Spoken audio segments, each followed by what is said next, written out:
So we're back with the next guest of today, Huskkiee. I know Huskkiee because he is the MPL caster, official caster, right? So before that, actually we are here for GamesMY Story podcast. We will be aired in YouTube, GamesMY Esports, and also Spotify. Yes, I came across it 2 days ago. Yeah. Or a day ago, because I saw you posting it on Instagram. Yeah, I posted a lot. I was like, wow, there's a podcast going on. Yeah. By the way, this is completely random. It is random. I came here to check out the event, and here I am. Yeah, all of a sudden. Actually, this is also random because we just bought that mixer yesterday. So am I the guinea pig? No, I'm not, right? I'm not the first one to use it. No. Thankfully. You are the, I think, 7 guests for today. The seventh guest for today? Wow, you guys have a lot. Wow. Yeah. Congratulations. It's just like we just bump into another person and then just sit here and just have a chit chat. Okay. So basically, I just want to know your career path. Like, how can you start? How can I start in this esports scene? You mean how can someone start in the industry? Yeah.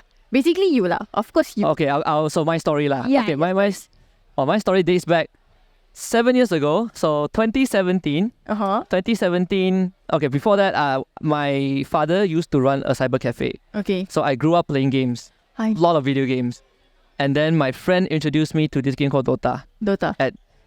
When I was 9 years old. So I played Dota almost my whole life lah. And I started watching. That time was WCG, World Cyber Game. So they have Dota. At that time, like China was the best region in the world.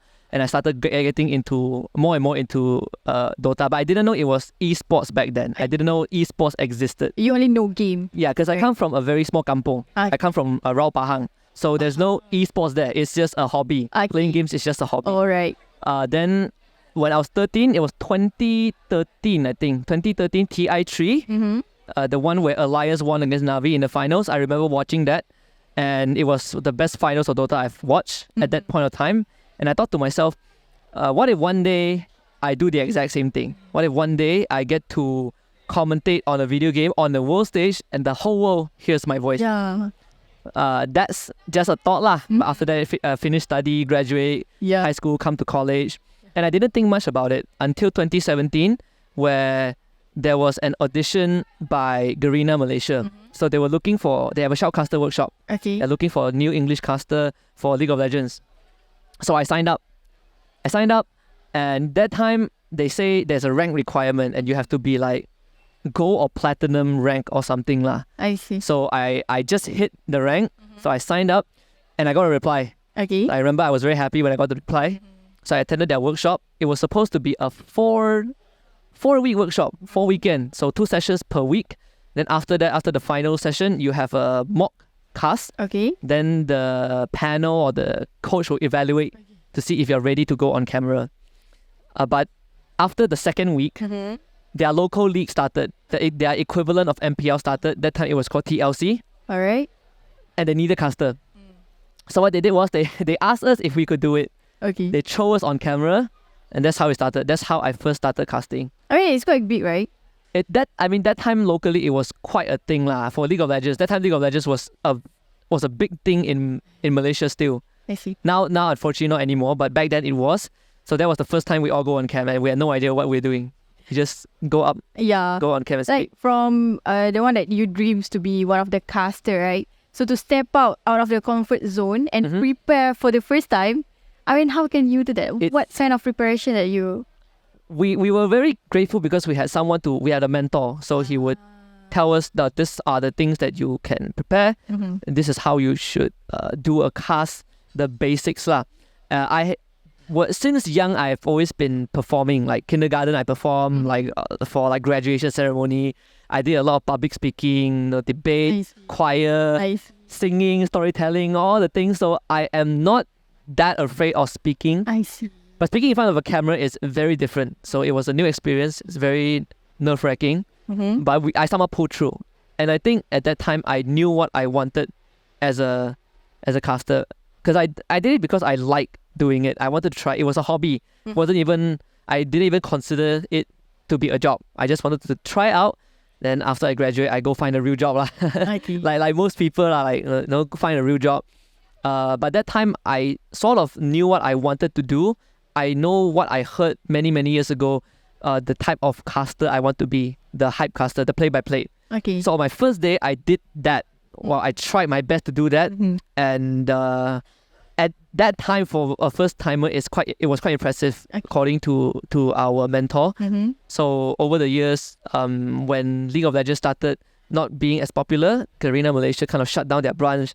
We branched out to other games, right? They like Free Fire, Arena of Valor. Then I did Dota. I've done like 17 games up to today. Yeah, like PUBG and PUBG Mobile. What else? Honor of King. I've done that at one point.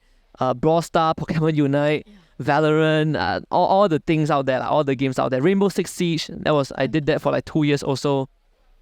So eventually, I think I managed to like attend a lot of big events. Like I did M1, which was great. I was able to do Free Fire World Series 2 years in a row. I did like Dota Southeast Asia qualifiers for TI 8. That was 2018. Acer Predator, so a lot of events. And eventually, after I graduate, my plan was to go masters. Okay. Study masters, go to UK. Wait, what did you study? Oh, I studied mass comm. No wonder. No wonder. Major in film studies. No wonder. I've always wanted to do mass comm, so it just happened. Yeah, but after I graduate, I realized that my career was taking off. Well, sort of taking off. I'm doing quite well. I've known a lot of great people, had many good opportunities, and I don't want to stop. So I decided to not pursue masters, and I continue doing this. By that time, I was doing full-time job full-time on the weekdays, and I do this on the weekends. And I think 2020 was where it all changed, when we went into MCO. Before MCO, I left my job. I left my full-time job. At that time, I had almost no money. Okay. So I was thinking to myself, what can I do? Because MCO started. Yeah. It's hard to find a new job. I was like, I know how to cast. I don't have much savings. YOLO. Just YOLO, try full-time. And just so happens, I received an offer to do a Dota job regionally. And after that, I got PMPL Season 2. So more and more opportunities started coming in, and I was able to do it full-time until now. So I would say I'm very, very lucky to be able to do this. So last year, so actually 2 years ago, I tried Wild Rift. But Wild Rift didn't work out in Southeast Asia. So I decided that I want to return to MPL because I have a lot of people I know there I want to work with, and I really believed in MPL, their vision, the long-term plan, and I really wanted to go back and give it my all. So last year, season 12, I was able to go back into MPL. And this year, I am full committing to Mobile Legends. So this is where my story is at. It's a very compressed version of my story lah. Yeah, I'm sure you have like pretty long story other than long. I mean, I can talk about the times I almost there are plenty of times I wanted to quit, but I didn't quit because I feel like I'm very lucky to be someone who can like live a childhood dream, and it would be like my high school. The high school me would be very sad if I give up. Because I feel like I've come too far, and I like die must do lah. Die must keep going. Yeah. And I'm glad I didn't give up. Yeah. But what could be the challenge in being being caster? I think the challenge is first of all is I think you have to sacrifices have to be made. We gave up time, and we understood that sometimes we might not get jobs. Right, and if we make this a full-time thing, that means we have to constantly get jobs. So a lot of sacrifices. We sacrifice like time, effort, sometimes money, and also there's the risk of it not working out. Like I might be doing this right now, but who knows, maybe tomorrow I'll lose everything. So there's always that risk, and also the challenge is also like to constantly improve on yourself, because everyone is improving alongside you. So understanding that I need to keep improving, that is also quite challenging, because there are times where I beat myself up lah. Like after a cast, I'll think to myself, oh, I did so poorly. I did so bad. Like, oh, why am I so bad? Like everyone is doing better than me. Should I keep doing this? So there are a lot of moments like that. And sometimes when like you don't get jobs and you feel like, are you still relevant? You know, there are a lot of self-doubt for sure. Yeah. And I think aside from that is also like what people think of you, because eventually you'll be sort of a public figure, right? People look at you and they're like, oh, this caster, they might like you, they might hate you, right? You cannot please everyone, but that's your job. So sometimes you read comments on the internet and you feel very bad about yourself. It's like they could say, oh, this person looks like ugly. His voice is bad. I don't like listening to him. He sounds too Chinese, too whatever lah. Like there's a lot of complaints. Like people will find things to complain about. So they are entitled to their opinions, but it's more of like how we handle the feedbacks, and you know, not let ego take over lah. I think that's a very crucial part. Yeah. I know that feeling lah, because by the time we on air on camera, people gonna charge you. People gonna find even like little mistakes. You have a pimple on your face. Someone will screenshot it, right? It's like, this person doesn't wash his face often. Yeah. No, look at it. There's a pimple on his face. Or like you accidentally say something wrong. Like maybe you accidentally say the wrong name or the wrong hero, something. Then dikecam, right? So that someone will screen record and then boom, you go viral. Yeah. Luckily, it has not happened to me before, but I've seen it happen to people I know. And some people find it harder to handle these things, right? Because you feel like you are getting judged online. And it's easy to say, you just ignore, just don't care what they say. But it's very, very hard when you actually see the things people say. Yeah. And then it gets to your head. Yeah. And then that's where you need to seek effort, reassurance. Like people need to you need to understand that you are actually good enough. Something like that. It's sort of like in a relationship, right? You sometimes you doubt yourself, and then you know people around you who know you will tell you that okay, you're actually doing good enough. But you also need these people to tell you when you are not performing. There has to be a feedback loop. Yeah. Yeah. So like if you're doing poorly, you cannot tell someone that you're doing great, but inside your heart you are like, oh man, he is not doing well. You know, there has to be honest conversation. I feel like hearing a motivational speech from you. To be very honest, I think it's also because I learn all these things over time. Okay. I like to call myself as a dumb guy. Why? I'm quite stupid because I learn things the hard way. Right? You know those people like who are very stubborn. You tell them to not touch the fire, then they only know the fire is hot after they touch it. I'm that guy. Oh, I see. So I always learn things the hard way. So back then, I definitely had a lot of moments where I would say that I could easily have lost my job lah. I was immature. So I would say dumb things, you know, I would do dumb things, and then it would not sit well with people that I want to impress. And then I don't know, like I was too stubborn to admit that I was wrong, right? So I always think like, you don't like me, then it's your problem. Yeah. That is your problem. Like, it's your opinion. I don't care. I'm right. So there's all that young ego when you get so much fame early on, or when you find success so rapidly, it sometimes gets to your head lah. So I had a lot of that moment, and there was a point where I really feel like, okay, I need to change. So I think now it's 2024, right? Yeah. 2023A. So I think 2021. 2024. I cannot go. It's a taboo. It's a taboo. It's a pantang for me. So 2023A. No, I actually don't really believe it. But to a certain extent, it's a part of the culture, at least for us. But I think 2021 or 2022, I actually don't even remember the year. I decided to... There was this one incident that happened that basically like... it got posted all over Facebook and it went viral. Yeah. And I realized that sometimes things, regardless of what it is, but if it's not a good thing about you and it goes viral, sometimes people you know might also decide to cut off ties with you. And that really impacted me. Because maybe I did something wrong, maybe I believe I did nothing wrong, but that might not be the case. So that one really made... Then my friend sat me down. My friend was like... Like he first asked me how was I. I said, I mean things are good.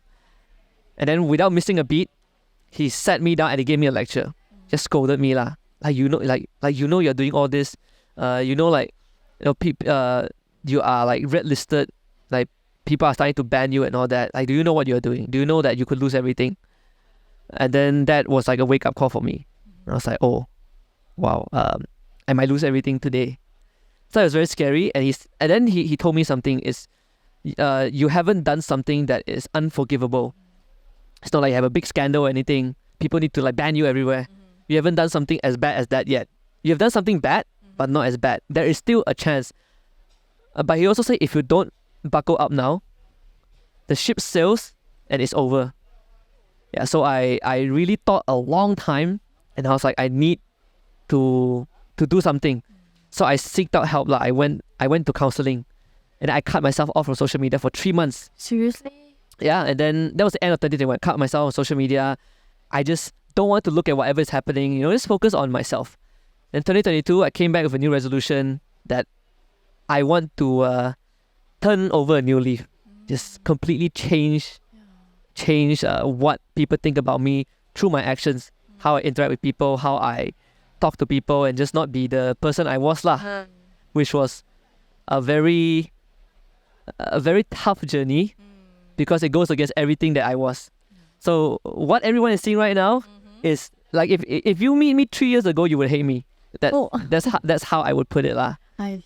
Yeah. So I'm glad that along the way I had good partners, I had good friends, always keep me in check. I do something wrong, they'll be like, "Hey, you are careful, you don't mess up again, Nice. And then they believed in me. So I think who am I now? Like my career, a big part of it, I owe it to a lot of my friends. I see. Because I think without them and without the stakeholders, EOs, the people I work with, people who believe in me, even though I have done a lot of dumb stuff, I think if they decide right then and there that there's no hope for me, I wouldn't be here. Yeah. So this goes out to everyone. Yeah, because of the good circles that you have, right? Yeah, I'm very, very grateful. I think my career is made by the people around me. Yeah. And I think what I learned from you right now, in esports scene, it is very, very important to have great mentality. I think right? it's very important to have a great mentality. That's number one, right? You need to know how to filter what people say, especially criticisms, right? There are a lot of like gaming is such a popular thing among like younger people. So sometimes people might say things that maybe they don't understand the gravity. Maybe they don't understand that it actually hurts you, hurts other people. Sometimes you need to filter those, and it's not easy, right? You have to battle with all these online comments. And at the same time, you also have to understand that everyone is improving at the same time. You are replaceable. At a certain point, you are replaceable. Having to stay humble and all that. And it's also part of being an adult, right? Cannot be like a kid, right? Run around, making problems. Yeah. And I think understanding that this is not, as much as this is a successful thing for me now, like I said, I could lose it tomorrow. And so it's very crucial for people to understand that there's always a risk. And if you decide to do it, just know that you have to make sacrifices, right? And it's not worth to lose everything over something like this. And it applies to everything in life, right? I've known people who did esports, they try to be a caster or whatever it is, and then after 2 years, 3 years, they realize it's not for them. They move on with life, and it's completely okay, right? Because at the end of the day, sometimes what is not yours is not yours. Yeah, and as long as you make the best out of it, I think that's the most important. Like, I already have a retirement plan. Oh, seriously? I mean, not now, but I'm quite shocked. If the time comes, right? If the day comes where I really cannot do this anymore, I know what to do afterwards. I see. But rest assured, I'll still be around until I cannot be around anymore. So in 2024, right? If you're not a caster, what would you be? Okay, so my plan was very simple, right? If let's say I was never in esports, right? If I never came across casting, my goal was to go into radio station broadcasting. Hits FM, Fly FM, one of the FMs for Astro. That would be what I wanted to go towards. But if you ask me, my backup plan, if I'm not casting, I would go behind the scenes. I would want to do production. It's something I'm very interested. I'm quite passionate about production. Like, I see all the things that are possible, and I want to bring it to life. I see. Yes. Yeah, because first time I know you, right, via online. during Kohai Championship, I have a feeling that this guy can talk very good. I even like boosted around with my team, right? Huskkiee, I think Huskkiee is top one. I like Huskkiee because I know the way how you talk, I think the key is like quality. How you maintain the quality as a professional caster. I like it because certain casters out there, they only care about the title of the event. For example, MPL. If MPL, they need to do very good. But if random event, things like that, I'm not sure about that. But we don't need to take things lightly. Even just it's like an event like that. You just more like santai, right? Yeah, santai event, things like that. But you really, really care about the quality, about how you look, about how you talk. Is it okay? You need feedbacks and everything. So I feel moved by that. And I was like, okay, he can talk. I also can talk. But I don't know if I'm ready or not. Because everyone can talk. But once you get famous and everything, I know I'm not ready to hear of the criticism of people judging me. I'm not ready about that. That's why I take you as like one of the big I do idolize you. Like there are a lot of people out there, not just me. Like there are a lot of other people that I also idolize out there that I work with. Some of them are my best friends in the industry. Like I work with them closely, and I've seen them on the international stage, and I want to work with them, but I haven't gotten a chance yet. I see. But I think it's also like experiences and lessons. So like I learned so many lessons, right? You learned the hardest way. I learned the hardest way. I'm a dumb kid, so I learned all those things, and I realized that. I mean, I'm not gonna lie. There are some times where I do event, and I was like, maybe I can chill a little bit. But my belief has always been the show is very important, right? We are presenters. We are sort of like the face of the show. And for me, it's regardless of the scale of the show, whether it's a big title, whether it's a community event, right? MPL, Kohai, or maybe like, whatever event that is on the tier 2, tier 3 scene. It doesn't matter because we are there to put on a good show. Right? If you ask a singer whether he sing for an award show or at a roadside performance, the singer would do their best also. Yeah. Right? You cannot just simply because it reflects back on you. And if the show is not good, people might criticize the talents, but they also might criticize the show. Yep. Why is the show run, poorly? Why is the quality, right? So we try to control what we can control. Yeah. So that sets aside, like, if there's tech issues, then that's different lah.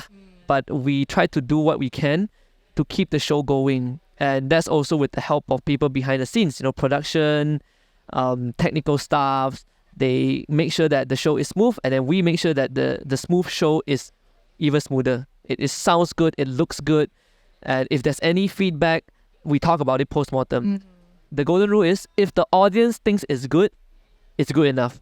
Yeah. Even though if I think that there are things that I could have improved on, maybe there are certain hiccups, but if the audience thinks it's good enough, that's the bare minimum. Yeah. At least they don't see the problem, and we can work on what to fix afterwards. Yeah, that's what I sort of learned lah. Yeah, like being caster, like you need to sometimes in this event you will be partnered with other caster, and then this event like we will be partnered with a lot of casters differently. How do you build chemistry within just that short of time? I think so.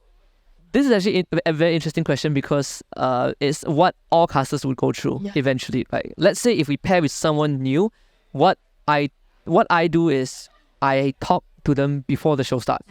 Right? If I just wait until the show starts, then there's definitely going to be problems, right? So I would try to get to know them.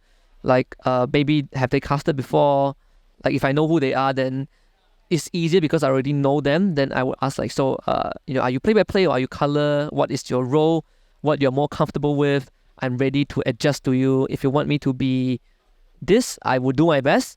What is your preference? Do you have anything you want me to watch out for? Maybe certain people, they will be like, sometimes I get too excited. I hope you don't mind. So I try to figure out how are they on cam, how do they speak, and if they have any past broadcasts, I would like watch it to understand them better. And then I would also make them feel very comfortable with me. I would just say that, okay, it's our first time working together, but it's fine. Treat it as a conversation.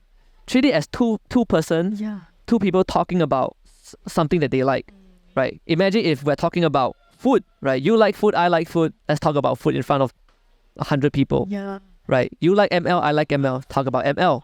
Just having a simple discussion, just two friends talking. Don't feel any stress. If you if you have hiccups, I will back you up, right? You can trust me to back you up. I can trust you to back me up. So, and then I'll be like, you know what? We have 5 games today, right? First game, we can test it out first lah. And after game 1, then if there's anything to adjust, we'll adjust for the remainder of the show. Yeah, so it's slowly to build up that initial chemistry to make sure that even though it's the first time we work together, there is some sort of a flow to it. Yeah. Because I don't want my partner to feel uncomfortable, and I don't want to feel uncomfortable. We need to make sure that even though it's our first time, it feels like we've been doing this for a long time together. Yeah. So I mean, recently I worked with someone who I've seen before, but it was the first time I worked with the person directly, and I applied the same thing. Have small talks. And it turned out well. For a first time, it turned out really, really well. And I think that's what I want, not just for me, but also for the person to feel comfortable, to feel that at the end of the day, we both did our role, then the show is good, everyone is happy. Then we can give feedback afterwards. Yeah. And then there's great tips lah. Like, do you have any last word or advices for casters out or future casters out there? They are very, very feels like they want to try, but they don't know how. And the great mentality that you just shared about it, right? Okay. How can they understand that? I think for aspiring casters out there, I would say just try. Just try, because esports is not going away. Yeah. If let's say you try and it doesn't work out, don't worry, you can come back. Yeah. You can come back in the future. But don't be afraid to try, because you do give out some time, had to put in some effort, but it's worth trying. I would say that, record yourself, maybe share with people watch broadcasts, listen to how professional casters do it, try to learn everything. There are resources out there, right? I believe there's a workshop going on right now, so you can attend these workshops. If you come across them, you can talk to, the official talents, like you, maybe through IG or Facebook or however you find them. We are ready to help. If someone comes up to me today and say like, hey, I want to learn how to be a caster, I would gladly help. You just have to reach out to the people and know that when you reach out and they offer and they accept your offer and they want to help you, you have to be willing to put in the effort to learn. There are some circumstances where, like, I know someone who was approached, he decides, okay, you know what, I'm going to listen. And then ends up the person is not here to learn. So the mentality is very important. You are here to learn. And know that it's a long process. Learning how to cast is a very, very long process. There are things such as how to talk, when to talk, how long should you talk, what is your tone, a lot of other things, and working with other people. So it's a gradual process. And you need to accept that Rome is not built in one day. It might take 1 year, it might take 2 years, it might take 3 years, and you might not make it. You have to understand that. But if you're willing to put in the work, by the time year 3 rolls around, you would have established something. The main question is, how much are you willing to put in? I think that's the question a lot of people need to answer. Yeah. Resources are out there. You just need to go and reach out to it and then put in the effort. Yeah. I truly believe that. Yeah, okay. That's it from Huskkiee. I know that because he's very passionate in casting, right? Yeah, you have no idea. You have no idea. I've been telling people this. That, how do I put this? I want to share what I know with people. I know that there are a lot of people out there across all the languages that wants to try, and I know people who are passionate about it. There are a lot of people who want to do this, and I'm always eager to share the knowledge. I want to be able to pass down what I know to maybe the newer generations. So let's say if one day I am not doing this anymore, I know that some people have this knowledge and they can keep passing it down, right? It's an art form. It's like someone knows how to sing, they become a vocal teacher, they teach other people how to sing. Someone knows how to draw, they become an arts teacher, they teach someone how to draw. I want to be that person. I want to share my knowledge to other people, so in the future, they can pass it down and it can go on for a long time, because I truly love what I'm doing, and it's such an art form. There's so many things to it. Everyone can be unique in their own way. I have my own style, person B has his or her own style, and the list goes on. And what makes us unique is our style, how we do it, but how do we get there? That's the knowledge that I believe I have and I want to share. It's more like, anyone want to reach out? Yeah. When you reach out, I'll share. I will allocate my time and I'll share it. So for those out there who is very passionate and interested to be one of the caster, feel free to reach out, Huskkiee. Am I correct? Yes. Right? So Just reach out. yeah, thank you so much, Huskkiee, for sharing your knowledge, your journey. It's very, very, for me, I feel very, very touched by your story, by the great mentality, personality. I know that you have personality and also the quality of work. I mean, that's what make us interacted, right? Yeah. I mean, like I said, I owe it to everyone else. Yeah. Like, it's not to say I don't want to take credit for my work, but I think the building blocks of what I have now are because of the people around me. Like what do they call it? Bersyukur, right? You have to be very grateful to all the people that make you who you are. Like how people thank their parents for the things they have. I thank my friends, the stakeholders, again, EOs, whether it's casters, organizers, clients. Yeah. I think without them, that I won't be here. I would probably be somewhere else, not in esports. And I also agree about what you said just now, how we want to help others that are lost, not just in caster, because we have workshop, we also have academy, we also have like a lot of content creators, casters, producers that want to help and also improve the ecosystem that we have right now, right? I think we are all going towards the same destination, but just using different transportations. It's like everyone wants to come to Space Rubik's at Puchong. Someone might come from Damansara, some come from Subang, some come from, like me, I come from Seri Kembangan. But we all end up here. So we all want to head towards the same direction. We're just taking different transportations. And it's fine as long as our goals are aligned. And I think, resources are out there. Sometimes the resources might not be in abundance. It might not be easy to find, but it's out there. And I think the one thing that a lot of people right now are maybe afraid to do is to reach out. But trust me when I say we won't bite you. Yeah. I don't bite. Like, if you reach out, then I would respond. Yeah. Yeah. I think it's the same for a lot of people. That's all. I think that's all. That's it for today. Thank you so much for spending your time. And don't forget to keep subscribe our YouTube channel, GamesMY Esports, because we will air this episode in YouTube and our YouTube channel, GamesMY Esports, and also Spotify. Okay, hi Ma. Hi Ma. Okay, bye.